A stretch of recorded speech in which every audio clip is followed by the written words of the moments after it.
Ray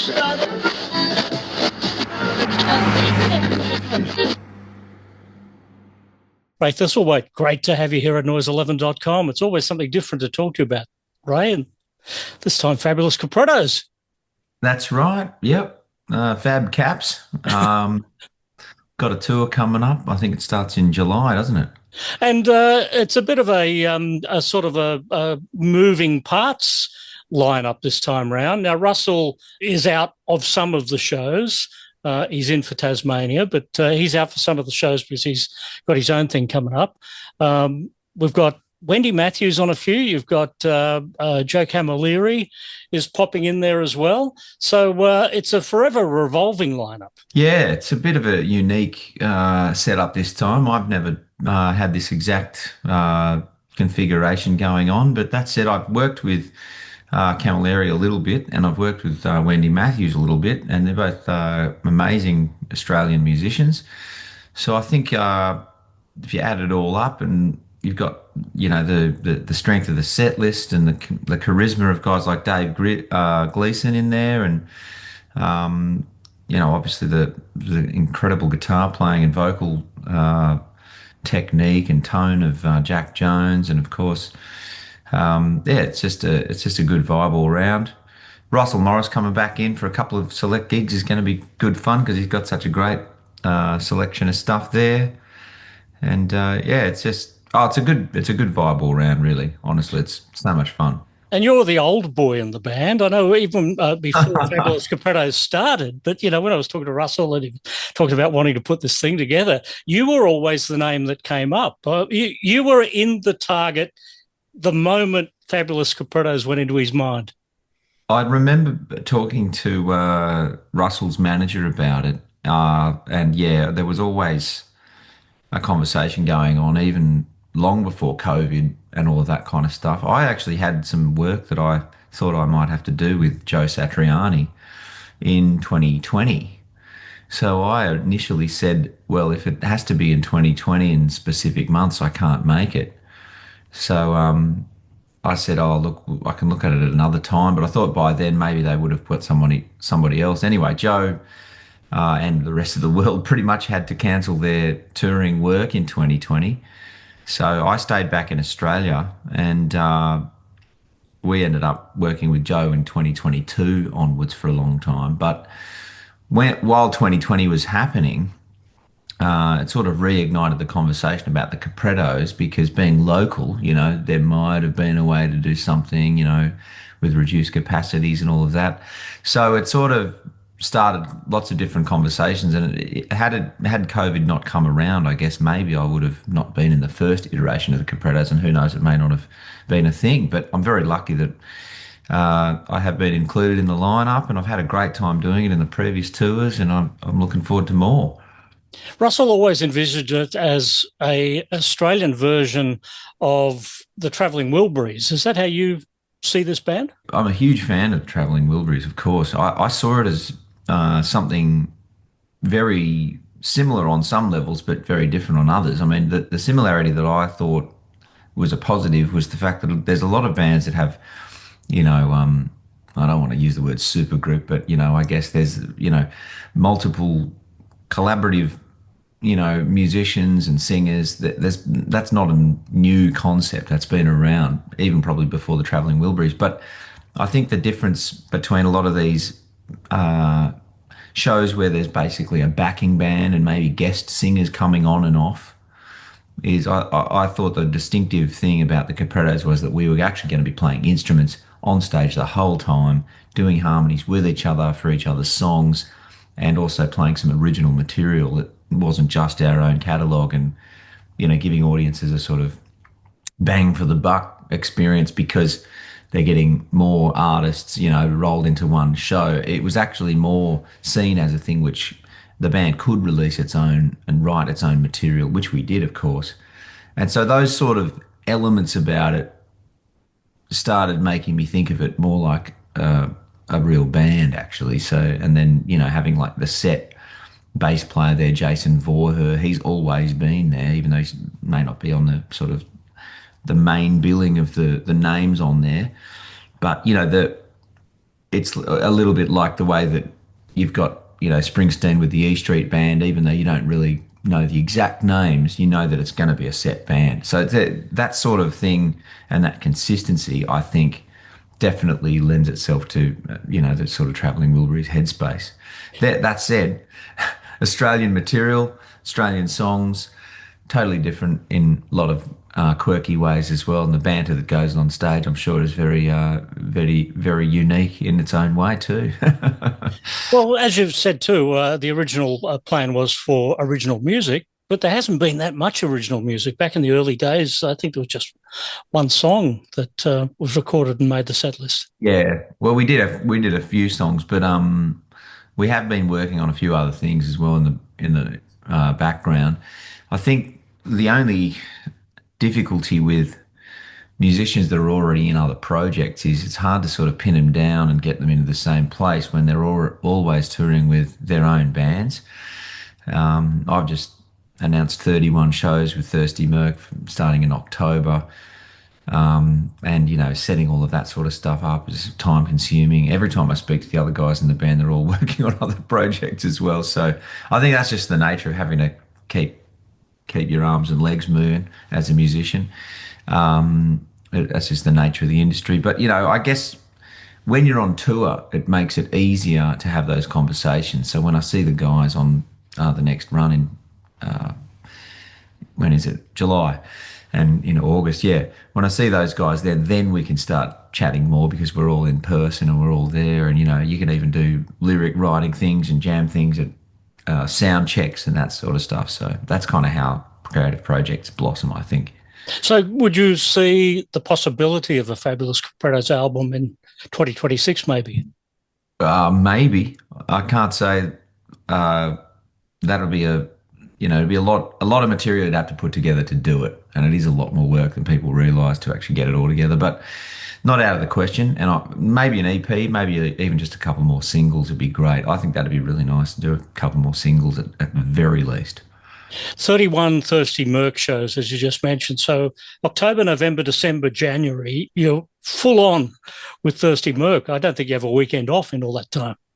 Not a lot of time off, no. It's there's a bit of a space in October. But we are going on one of those rock and roll cruise gig weeks, so we're doing one of those. So that's one of the what would have been a break, but yeah, there's a little break as well in November, I think, for a couple of days, but it's pretty full on. That said, it's probably the best time of year to be doing that sort of work. So when the Australian weather's heating up and everything's getting into the summer world, so that's a good time for Australian musos to go out on the road, and audiences really enjoy that sort of time of year.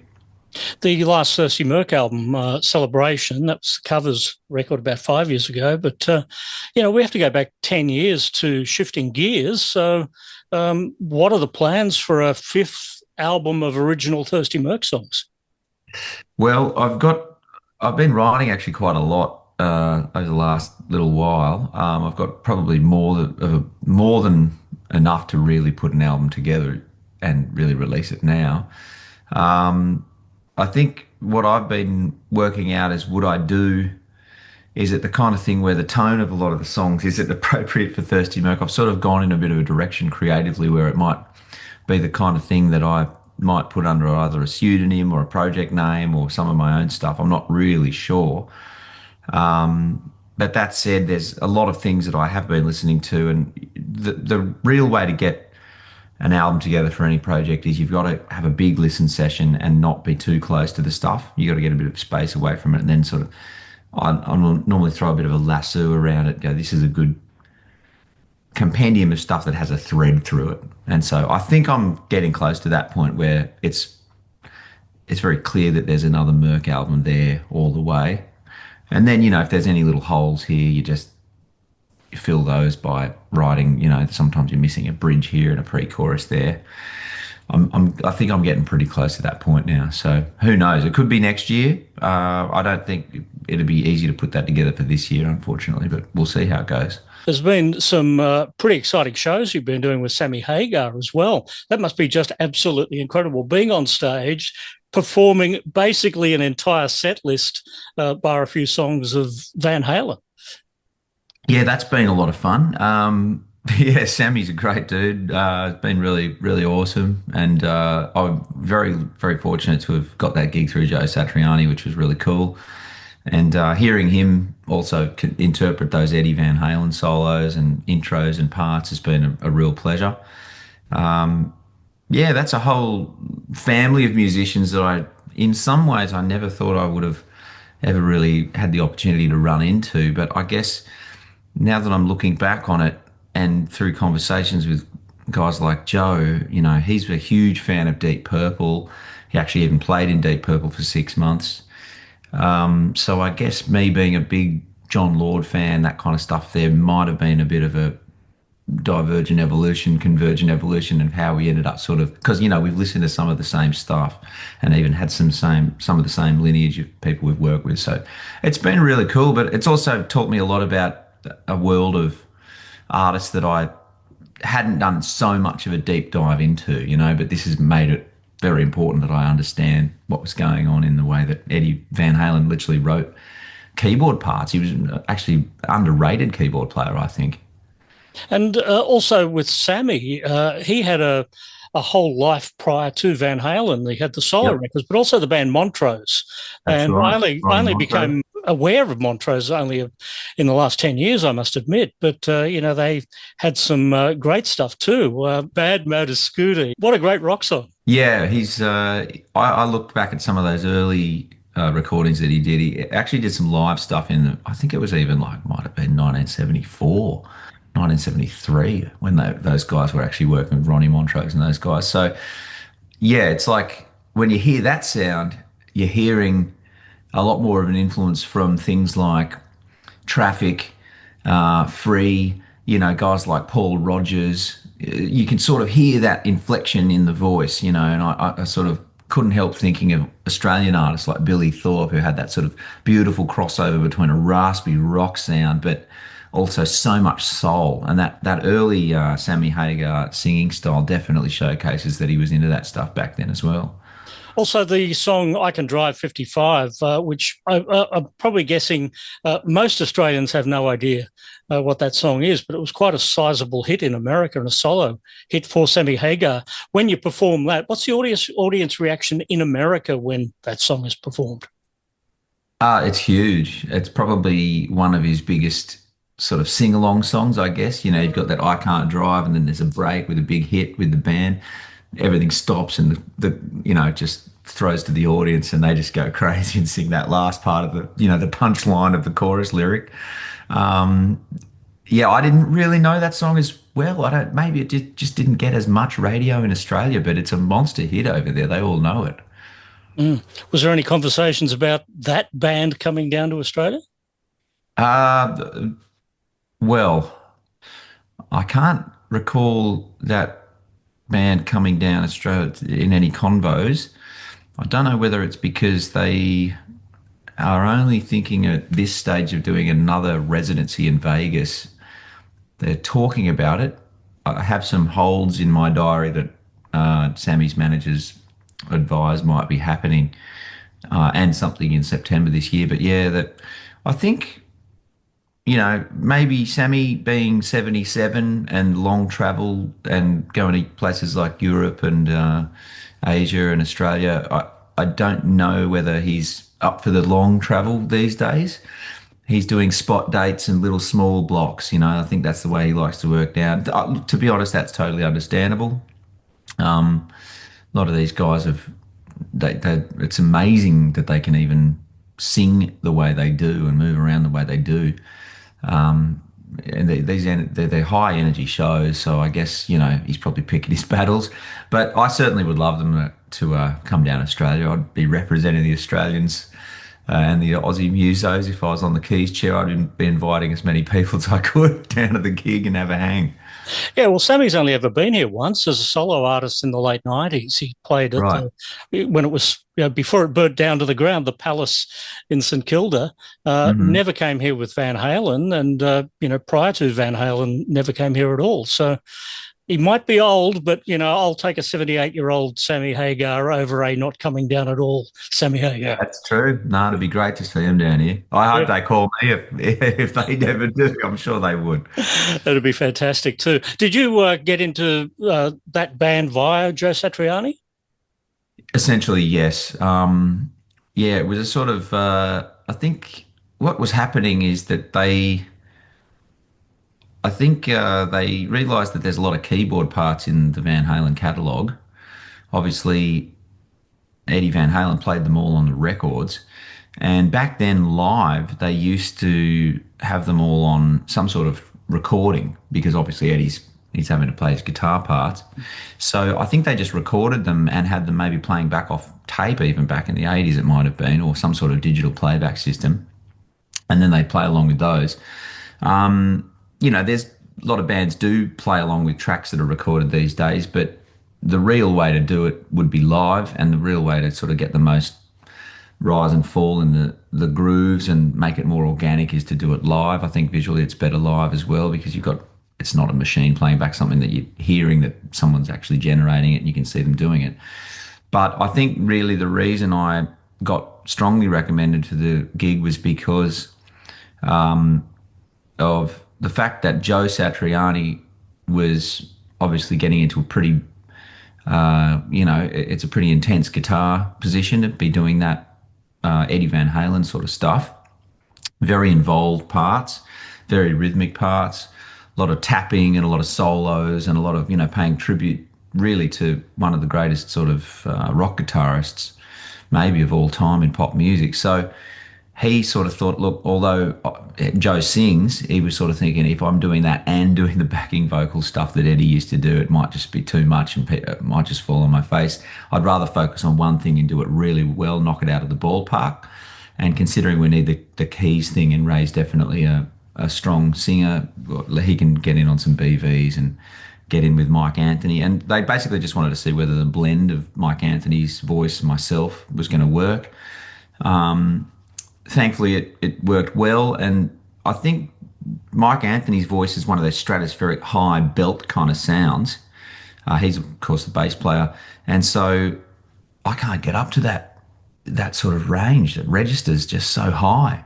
But Sammy nicely sits in the middle there. Mike often goes at the top, and I was able to sort of get to that. Even though it was quite in the upper part of my register, really, upper part of my range. It was actually a good blend with the three of us. So I think it all worked out that way, really. It was for me, it's a large BV sing, just as much as it is a keyboard gig. So we have the Fabulous Caprettos shows coming up. 20 Good Reasons, Mousetrap Heart, Understanding Love, and In the Summertime have been the four go-to songs. Do they ever get swapped out with Emancipate Myself and Someday? I would like to actually try something different. I think we will be trialing that maybe in some of the rehearsals. I think I probably would play some of the things like In the Summertime and whatnot, but it'd be nice to move around with one song, two songs here and there. Just because it's fun to mix things up, and I think it might give a bit of a refresher to the audience as well. Well, the good news is that anybody who comes along to Fabulous Caprettos and gets pissed off that Ray isn't doing all the hits can then come to the Thirsty Merc shows immediately after the Caprettos ends and see the ones you missed out on. Not a bad rationale. Thank you so much for the plug, by the way. It's really nice of you to help advertise those gigs as well. We're looking forward to it. It's had a good start, that announcement that we made a couple of days ago, so we'll see how it all goes. Oh yeah, and this is probably one of the longest and biggest Thirsty Merc tours I've ever said. You're seeing Ray with black hair here now, but come January you'll be Leon Russell in January. I will be, yep. Yep, that's it. Overnight. That's showbiz. It is. Ray, great to catch up with you here at noise11.com. You too. Thanks so much, Paul.